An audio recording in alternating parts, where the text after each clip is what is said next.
നമസ്കാരം. ദർശന ടിവിയുടെ ലോകമെമ്പാടുമുള്ള പ്രേക്ഷകർക്ക് വിരുന്നിന്റെ പുതിയൊരു എപ്പിസോഡിലേക്ക് ഹൃദ്യമായ സ്വാഗതം. വിരുന്ന് ഇപ്പോഴുള്ളത് പത്തനംതിട്ട ജില്ലയിലെ റാന്നിയിലാണ്. റാന്നിയിൽ എത്തിച്ചേരുമ്പോൾ പൈനാപ്പിളിന്റെ ആ ഒരു മൂല്യം, നമ്മൾ പൈനാപ്പിൾ എന്ന് കേട്ടിട്ടുണ്ടല്ലോ, പൈനാപ്പിളിന്റെ ആ ഒരു മൂല്യം തിരിച്ചറിഞ്ഞുകൊണ്ട് അതിന്റെ വിപണനവും അതിന്റെ മാർക്കറ്റും മനസ്സിലാക്കി ഈ ഒരു മേഖലയിലേക്ക് കാലെടുത്തു വെച്ച ഒരു വ്യക്തിത്വം. അദ്ദേഹത്തിന്റെ ചിന്ത ഇപ്പോൾ ഏകദേശം 10-ൽ പരം പൈനാപ്പിളിന്റെ പ്രൊഡക്റ്റുകൾ കൂടി മുന്നോട്ട് പോകുന്നു. കേരളത്തിൽ മാത്രമല്ല, ഇന്ത്യയിൽ മാത്രമല്ല, ലോകത്തിന്റെ പല ഭാഗങ്ങളിൽ ഇപ്പോൾ അദ്ദേഹത്തിന്റെ പ്രൊഡക്റ്റ് ലഭ്യമാണ്. പറഞ്ഞു വരുന്നത് പത്തനംതിട്ട റാന്നി കേന്ദ്രമായി പ്രവർത്തിക്കുന്ന കുന്നംപള്ളി ഫുഡ് പ്രൊഡക്റ്റ്. ഈ ഒരു സ്ഥാപനം ഇപ്പോൾ എനിക്ക് തോന്നുന്നു കേരളത്തിൽ അങ്ങോളം ഇങ്ങോളം വളരെ ചർച്ചയായിട്ടിരിക്കുന്ന ഒരു സ്ഥാപനമാണ്. ഈ ഒരു സ്ഥാപനത്തിന്റെ മാനേജിംഗ് ഡയറക്ടറും കേരളത്തിലെ അറിയപ്പെടുന്ന ഒരു സംരംഭകനും കൂടിയായിട്ടുള്ള ശ്രീ ജോസഫ് സാറാണ് വിരുന്നിന്റെ ഇന്നത്തെ അതിഥി. അദ്ദേഹത്തിന്റെ യാത്ര ഒരുപാട് ജനങ്ങൾക്ക്, നമ്മളെ കേൾക്കുന്നവർക്ക്, പുതിയ സംരംഭകർക്ക് ഒരു വലിയൊരു വഴിത്തിരിവ് തന്നെ അദ്ദേഹത്തിന്റെ ഓരോ വാക്കിൽ കൂടി നമുക്ക് ലഭ്യമാക്കാൻ സാധിക്കും.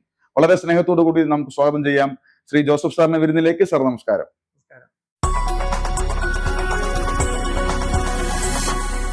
സർ, വളരെയധികം സന്തോഷം. ഞാൻ ആദ്യമേ സൂചിപ്പിച്ചതുപോലെ തന്നെ പൈനാപ്പിളിന്റെ ആ ഒരു മൂല്യം തിരിച്ചറിഞ്ഞുകൊണ്ട് ഏകദേശം 6-ൽ പരം വർഷങ്ങളായിട്ടേ ഉള്ളൂ താങ്കൾ ഈ ഒരു മേഖല തിരഞ്ഞെടുത്തിട്ട്. ഈ ഒരു ചുരുങ്ങിയ സമയം കൊണ്ട് ഈ ഒരു വലിയൊരു വിജയത്തിലേക്ക് താങ്കൾ എത്തി. എങ്ങനെയായിരുന്നു ഈ ഒരു ചിന്ത താങ്കളിലേക്ക് എത്തിയത്? ഈ ഒരു പൈനാപ്പിളിനെ ഇത്രയും വലിയൊരു മൂല്യവർദ്ധിത പ്രൊഡക്റ്റ് ആക്കി മാർക്കറ്റിലേക്ക് ഇറക്കുവാൻ താങ്കളുടെ ചിന്ത എന്തായിരുന്നു? അതായത് ഞാൻ ഒരു കമ്പനിയുടെ സ്റ്റാഫായിരുന്നു. അതായത് HML plantation, Harrison Malayalam company, അതിന്റെ സൂപ്പർവൈസർ ആയിരുന്നു. അപ്പൊ ആ സമയത്ത് 2000 മുതല് വലിയ പ്ലാന്റേഷനുകളിൽ പൈനാപ്പിൾ സ്റ്റാർട്ട് ചെയ്തു. 2022 ഞാൻ എസ്റ്റേറ്റിൽ നിന്ന് റിട്ടയർമെന്റ് ഉണ്ടാകുമെന്ന് നേരത്തെ അറിയാമായിരുന്നു. അപ്പൊ അതുകൊണ്ട് എന്തെങ്കിലും ഒരു അഡീഷണൽ ഇൻകം റിട്ടയർമെന്റിന് ശേഷം വേണം എന്നുള്ളത് എൻ്റെ ഒരു ആഗ്രഹമായിരുന്നു.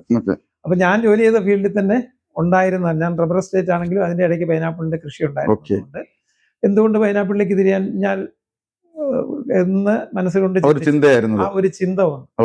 അപ്പോ ഞാൻ വർക്ക് ചെയ്ത എസ്റ്റേറ്റില് അന്നത്തെ കാലത്ത് കണ്ടമാനം ചെറിയ പൈനാപ്പിളുകളും അതുപോലെയുള്ള ചില സമയങ്ങളിൽ പൈനാപ്പിൾ വിലയിടിയുള്ള സമയങ്ങളിലും പൈനാപ്പിൾ കണ്ടമാനം നഷ്ടപ്പെടുന്ന ഒരു അവസരം എൻ്റെ കണ്ണിന് കാണാനിടയായി. അപ്പൊ ഇതേത് വിധത്തിൽ അതിനെ ഒന്ന് യൂട്ടിലൈസ് ചെയ്തെടുക്കാം എന്ന് ഞാൻ സ്വയം ചിന്തിച്ചു. ഇങ്ങനെ നഷ്ടം വരാതെ ഇതിനെ മറ്റെന്തെങ്കിലും ഒരു പ്രോഡക്റ്റ് ആക്കി മാറ്റിയാൽ അങ്ങനെ ഒരു ചിന്ത എൻ്റെ മനസ്സിൽ ഉദിച്ചു. ഞാൻ 2018 കൊറോണ ടൈമിൽ പൈനാപ്പിൾ സ്റ്റാർട്ട് ചെയ്തു. 22-ൽ റിട്ടയർമെന്റുമായി. അപ്പം ഞാൻ ജോലി കഴിഞ്ഞ് ഇറങ്ങുമ്പോൾ എനിക്കൊരു 10 ഏക്കർ കൃഷി ലീസിനെടുത്ത് ഞാൻ ചെയ്യുന്നുണ്ട് റിട്ടയർമെന്റ് ആയ സമയത്ത്. ഇപ്പൊ അത് ഏകദേശം 25-30 ഏക്കർ കൃഷി ആയിട്ടുണ്ട് പൈനാപ്പിൾ നിലവിൽ. സ്വന്തം കൃഷി. Very good. പിന്നെ അടുത്തൊരു സംഭവം, പൈനാപ്പിൾ കണ്ടമാനം വിഷമടിക്കുന്ന ഒരു ഫ്രൂട്ടാണ്. കാരണം വിഷമടിക്കുന്നെന്ന് പറഞ്ഞാല് ക്രിസ്റ്റാക്ക് എന്നൊരു കെമിക്കല് ചക്ക വലിപ്പം കൂടാനും വാട്ടർ കണ്ടന്റ് കൂടാനും ശരിക്കും സ്പ്രേ ചെയ്യുന്നുണ്ട്. എന്തുകൊണ്ട് അത് ഉപയോഗിക്കാൻ പാടില്ല? ആ ഒരു ചിന്തയാണ് എന്നെ ഏറ്റവും, കാരണം നന്മയിലൂടെയുള്ള പണം മതി നമുക്ക്, ഇല്ലീഗലായിട്ട് ഉണ്ടാക്കുന്നതൊന്നും നിലനിൽക്കത്തില്ല. ആ ഒരു ചിന്തയും എന്നെ നന്നായി ഭരിച്ചു. അപ്പൊ അന്ന് മുതലേ ഞാൻ ലോഡ് കയറ്റി വിടണമെങ്കിൽ, നോർത്ത് ഇന്ത്യ ലോഡ് പോകണമെങ്കിൽ അവർക്ക് ബിഗ് സൈസ് തന്നെ വേണം. ബിഗ് സൈസ് വേണമെങ്കിൽ ഇങ്ങനെയുള്ള കാര്യങ്ങൾ ചെയ്തേ പറ്റുള്ളൂ. അപ്പൊ ഞാൻ ആ ഒരു ചിന്ത വന്നപ്പം ആദ്യമൊക്കെ ചെയ്തു 2-3 വർഷം കയറ്റി വിട്ടു. റിട്ടയർമെന്റ് ആയി ഞാൻ ജോലി കഴിഞ്ഞ് വന്നപ്പം നമുക്ക് തന്നെ വിപണി കണ്ടെത്തണം എന്ന ഒരാശയത്തിലേക്ക് വന്നു. അതിന്റെ ഫലമായിട്ട് കുറച്ച് ബൈ പ്രോഡക്ട്സിനെ കുറിച്ച് ചിന്തിച്ചു. പൈനാപ്പിൾ എന്തുകൊണ്ട് ഉണങ്ങി സൂക്ഷിച്ചുകൂടാ? അപ്പൊ ഞാനൊരു ഡീഹൈഡ്രേറ്റഡ് മെഷീൻ വാങ്ങിച്ചു. അതിൽ കുറെ ഉണങ്ങി. അപ്പൊ ഉണങ്ങിക്കഴിഞ്ഞപ്പോഴും അതിന് ഉദ്ദേശിക്കുന്ന വിപണി ഇല്ല. അപ്പൊ നമ്മൾ തന്നെ അങ്ങനെയാണ് കടയിലേക്ക് ചിന്തിച്ചത്, ഷോപ്പ്. അപ്പൊ കുറെ ജ്യൂസും അങ്ങനെ ഓരോരോ പ്രോഡക്ട്സ് ആക്കി മാറ്റാം, കുറെ ഉണങ്ങും. അപ്പൊ ആൾക്കാർ ഉണങ്ങിയതിന് കുറെ ആവശ്യക്കാർ വന്നു. അത് കഴിഞ്ഞപ്പം അതിനെ എന്തുകൊണ്ട് പിക്കിളാക്കിക്കൂടാ? ഓരോരോ ചിന്തകളും അത് എന്തുകൊണ്ട് ലഡു ഉണ്ടാക്കിക്കൂടാ? അങ്ങനെ ഓരോരോ ചിന്ത എൻ്റെ ഉള്ളിൽ വന്നതുകൊണ്ട് ഞാൻ ഓരോരോ പ്രോഡക്റ്റുകളാക്കി, ജാമും സ്ക്വാഷും എല്ലാവരും ചെയ്യുന്നുണ്ട് ആ സമയത്ത് തന്നെ. പൈനാപ്പിൾ ഡ്രൈ ഫ്രൂട്ട് വളരെ ചുരുക്കമായിരുന്നു തോന്നുന്നു. ചുരുക്കമാണ്. താങ്കളുടെ ചിന്ത ഓരോ പൈനാപ്പിളിന്റെ ഓരോ പ്രൊഡക്റ്റ് ഇറക്കുമ്പോഴും ഓരോ ചിന്തയിൽ കൂടി അതിനെ സക്സസ് ആക്കി എടുക്കുവാൻ താങ്കൾക്ക് സാധിച്ചു. അതാണ് ഒരു സംരംഭകൻ അല്ലെങ്കിൽ ഒരു പ്രസ്ഥാനത്തിലേക്ക് ഇറങ്ങി ഇറങ്ങി അതിനെ വിജയിപ്പിക്കുക എന്നുള്ളത് വലിയൊരു കടമ്പയാണ്. ആ കടമ്പ താങ്കൾ കിടക്കുകയും ചെയ്തിട്ടുണ്ട്. ഇപ്പോൾ താങ്കൾ എണ്ണി പറയുകയാണെങ്കിൽ താങ്കളുടെ ഓരോ പ്രൊഡക്റ്റുകളെ കുറിച്ച് നമ്മുടെ പ്രേക്ഷകരോട് ഒന്ന് പറയും. അതായത് ഫസ്റ്റ് ചെയ്യുന്നത് എന്ന് പറഞ്ഞാൽ പൈനാപ്പിൾ ചെത്തിയിട്ട് അതിനെ ഉണങ്ങിയെടുക്കുക. അതായത് ഉണങ്ങിയെടുക്കുന്നതാണ് എൻ്റെ ബേസ് പ്രോഡക്റ്റ്. ഓക്കെ. ദെൻ അതിൽ നിന്നാണ് ഓരോ പ്രോഡക്റ്റ് ആയി വരുന്നത്. പൈനാപ്പിളിന്റെ ലഡു ആ ഉണങ്ങിയതിനെ വീണ്ടും പൊടിച്ച് അതിനകത്ത് വേണ്ട ബാക്കിയുള്ള ഇൻഗ്രീഡിയൻസ് കൂടെ ചേർത്തിട്ട് പൈനാപ്പിൾ ലഡു. നെക്സ്റ്റ് അടുത്തത് ഉണങ്ങിയ പൈനാപ്പിളിനെ ചെറിയ പീസായിട്ട് കട്ട് ചെയ്തിട്ട് എണ്ണയ്ക്കകത്ത് വറുത്തിട്ട് പിക്കിളാക്കും. അടുത്തത് ഇതേ ഉണങ്ങിയ പൈനാപ്പിൾ തന്നെ തേനിനകത്തിട്ട് കഴിഞ്ഞാൽ ഈന്തപ്പഴം പോലെ 2 വർഷം കേടുകൂടാതെ ഇരിക്കുമെന്ന് അനുഭവത്തിൽ നിന്ന് ബോധ്യമായി. അത് നമ്മൾ മാർക്കറ്റിൽ ഇറക്കി. അപ്പോ ഇത് മൂന്നും അങ്ങനെ ചെയ്യുന്നു. പിന്നെ പൈനാപ്പിൾ ചെത്തിയിട്ട് വൈൻ ഉണ്ടാക്കുന്നുണ്ട്. പൈനാപ്പിളിന്റെ വിനെഗർ ഉണ്ട്. മറ്റ് കെമിക്കൽ എല്ലാം സിന്തറ്റിക് വിനെഗർ വരുന്നതെല്ലാം ആസിഡാണ്. അതെ, തീർച്ചയായിട്ടും അതെ, ആസിഡാണ്. അപ്പൊ ഇത് അതായിരിക്കുന്നത് വിനെഗറാണ്. അപ്പോ അത് എല്ലാവർക്കും കെമിക്കൽ ഇല്ലാത്ത നല്ലൊരു പ്രൊഡക്റ്റ് ഉപയോഗിക്കാൻ പറ്റും.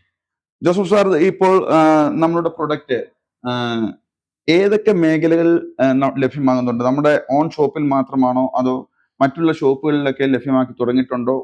നമ്മുടെ ഓൺലൈൻ മാർക്കറ്റിംഗ് കൂടിയാണോ മുന്നോട്ട് പോകുന്നത്? എങ്ങനെയാണ്? ഇപ്പൊ നമ്മള് യൂട്യൂബ് ഒക്കെ ചെയ്തതിന്റെ ബേസിൽ ഓർഡർ വരുന്നതനുസരിച്ച് പോസ്റ്റിൽ അയച്ചു കൊടുക്കുന്നുണ്ട്. പിന്നെ നോർത്ത് ഇന്ത്യ 1-2 കേരള സ്റ്റോറുകളിൽ സപ്ലൈ ഉണ്ട്. അപ്പോൾ അങ്ങനെയാണ് ഇപ്പോൾ നമ്മുടെ മാർക്കറ്റിംഗ്. ഇപ്പം ഓൺലൈനിൽ കുറെ പോകുന്നുണ്ട്. അതായത് ഇപ്പോഴും ഞങ്ങളുടെ പ്രോഡക്റ്റ് കേരളത്തിലും ഇന്ത്യക്കുള്ളിൽ തന്നെ പലയിടത്ത് പോകുന്നുണ്ട്. ഗൾഫിൽ അയക്കുന്നതിനും ബുദ്ധിമുട്ടില്ല. അതിന്റെ സംവിധാനങ്ങളും എൻ്റെ മകനാണെങ്കിൽ ഗൾഫിലുണ്ട് ഓൾറെഡി. അവനിപ്പോ നെക്സ്റ്റ് അവനിവിടെ വന്നു കഴിഞ്ഞാൽ ഇത് ഒന്നുകൂടെ ഡെവലപ്പ് ചെയ്യാനായിട്ട് ഫ്യൂച്ചർ പ്ലാൻ ഇരിക്കുകയാണ്. അവനത് റിസൈൻ ചെയ്തിട്ട് വന്നത് കണ്ടിന്യൂ ചെയ്യാനുള്ള ഒരു ചിന്തയിലാണ് ഇപ്പൊ മുന്നോട്ട് പോകുന്നത്. ഇപ്പോൾ ഏകദേശം വേൾഡ് കൊടുക്കാൻ തയ്യാറാണ്. എത്ര ഓർഡർ ആയാലും കാരണം അങ്ങ് പറയാൻ കാരണം എനിക്കിപ്പോ ഓൾറെഡി ഞാൻ പറഞ്ഞല്ലോ ഏകദേശം 25-30 ഏക്കർ സ്ഥലത്ത് ഇപ്പം പൈനാപ്പിൾ സ്വന്തമായിട്ട് കൃഷി ഉണ്ട്. അപ്പൊ നമ്മൾ ഇപ്പം നമ്മുടെ പ്രൊഡക്റ്റുകൾക്ക് വേണ്ടിയുള്ള പൈനാപ്പിൾ നമ്മൾ മറ്റുള്ളൊരു ഒരു പിന്നെ തോട്ടത്തിനെ അല്ലെങ്കിൽ ഒരു വ്യക്തിയെ ആശ്രയിക്കേണ്ട കാര്യമില്ല. എനിക്ക് തന്നെയല്ല, ഞാൻ പുറത്തുനിന്ന് പൈനാപ്പിൾ എടുക്കില്ല. എടുത്താല് ഉള്ള കുഴപ്പമെന്ന് വെച്ചാൽ അത് ഏതെല്ലാം വിധത്തിലുള്ള കെമിക്കൽ ഏതെല്ലാം രീതിയിൽ വരുന്നതാണ് നമുക്ക് അറിയാൻ പറ്റത്തില്ല. അപ്പൊ നമ്മൾ സ്വന്തമായി ഉൽപ്പാദിപ്പിക്കുന്ന നമുക്ക് വിശ്വാസമുള്ള പ്രോഡക്റ്റ് മാത്രമേ പ്രോഡക്റ്റ് അല്ല പൈനാപ്പിൾ മാത്രമേ നമ്മൾ പബ്ലിക്കിന് നമ്മൾ കൊടുക്കത്തുള്ളൂ. നമ്മുടെ പേര് പോകും. തീർച്ചയായിട്ടും നമ്മളെ കേൾക്കുന്ന പ്രേക്ഷകരെ അദ്ദേഹത്തിന്റെ വാക്കുകൾ വളരെ വിലപ്പെട്ടതാണ്. കാരണം അദ്ദേഹത്തിന്റെ പ്രൊഡക്റ്റുകൾ ചെയ്യുന്നതിന് ആവശ്യമായിട്ടുള്ള എല്ലാ പൈനാപ്പിളും സ്വന്തം തോട്ടത്തിൽ നിന്ന് എടുക്കുന്നു. കാരണം മറ്റുള്ളവരിൽ നിന്നൊക്കെ പല കെമിക്കൽ, സാർ മുമ്പ് പറഞ്ഞ പോലെ പല കെമിക്കലുകളും പല വളങ്ങളും ഉപയോഗിച്ച് വരുന്നതാണ്. അപ്പൊ അതിനനുസരിച്ചുള്ള വലിപ്പം കാണുമെങ്കിലും അതിന്റെ ക്വാളിറ്റി വളരെ കുറവായിരിക്കും അല്ലേ? അതൊക്കെ മധുരത്തിന് വ്യത്യാസമുണ്ട്. മറ്റേ കെമിക്കൽ അടിച്ച് വരുന്ന പൈനാപ്പിൾ ഒരു ചെറിയ പുളിപ്പായിരിക്കും. ഒന്ന്. രണ്ടാമത് ആ പൈനാപ്പിൾ ഒരു വിത്തിൻ ലിമിറ്റഡ് അതായത് 3-4 ദിവസം കഴിയുമ്പോൾ പൈനാപ്പിൾ ഡാമേജ് ആവും. ഞങ്ങളുടെ പൈനാപ്പിൾ ഒരാഴ്ച മേളിലിരുന്നാലും പൈനാപ്പിളിന് ഡാമേജ് വരത്തില്ല. കാരണം അത് കെമിക്കൽ ഇല്ലാത്തതാണ്. എങ്ങനെയുണ്ടായിരുന്നു പൈനാപ്പിൾ ജ്യൂസ്? അടിപൊളി, സൂപ്പർ. ഇതായിട്ടും ഒരു കെമിക്കലും ഇല്ലാതെ നല്ല ടേസ്റ്റ് ആണ്. മറ്റേ കടകളിൽ നമ്മൾ കുടിച്ചിട്ട് ഒരു വെള്ളമായിരിക്കും തരുന്നവര്. ഇത് നല്ല പ്യൂർ സാധനം. മധുരം പോലും ഇട്ട് വിശ്വസിച്ചില്ല. സാറേ, ഇതിന്റെ ഒരു നിർമ്മാണം എങ്ങനെയായിരുന്നു? സാധാരണ ജ്യൂസ് അടിക്കുന്ന പോലെ പഞ്ചസാര ലൈൻ ഒഴിച്ച് ഐസ് ഇട്ട് പഞ്ചസാര ലൈൻ ഒഴിക്കുന്ന പരിപാടിയില്ല. ഇത് സ്വന്തം പൈനാപ്പിളാണ്. ഞങ്ങൾക്ക് ഞങ്ങൾ ചെയ്യുന്ന പൈനാപ്പിൾ ഞങ്ങൾക്ക് വിശ്വാസമുണ്ട്. അത് ചെത്തുക, ജ്യൂസറിലടിക്കുക, ആ വരുന്ന സാധനം അതേപടി എടുത്തു കൊടുക്കുക. ഐസ് വേണ്ടവർക്ക് ഐസ് ഇട്ട് കൊടുക്കും. അതായത് എത്ര ആവശ്യക്കാർ വന്നാലും കൊടുക്കണം. അതിനുള്ള രീതിയിലാണ് നമ്മളിപ്പം പ്ലാൻ ചെയ്ത് പോകുന്നത്, മുന്നോട്ട് കൊണ്ടുപോകുന്നത്. നമ്മുടെ ഈ ഒരു സ്ഥാപനം അല്ലെങ്കിൽ നമ്മുടെ പ്രൊഡക്റ്റ് നമ്മൾ കേരളത്തിലെ മറ്റുള്ള ഷോപ്പുകളിൽ ലഭ്യമാക്കുന്നതിനുള്ള തയ്യാറെടുപ്പുകൾ എങ്ങനെയാണ് ചെയ്യുന്നത്? തയ്യാറെടുപ്പ് ഇപ്പൊ ഓൾറെഡി മനസ്സിലുണ്ടെന്ന് പറഞ്ഞാൽ എനിക്കിപ്പം ഞാൻ ഒറ്റയ്ക്കാണ് ഇതിനകത്ത് കാര്യങ്ങൾ. സ്റ്റാഫിന്റെ കുറവുണ്ട്.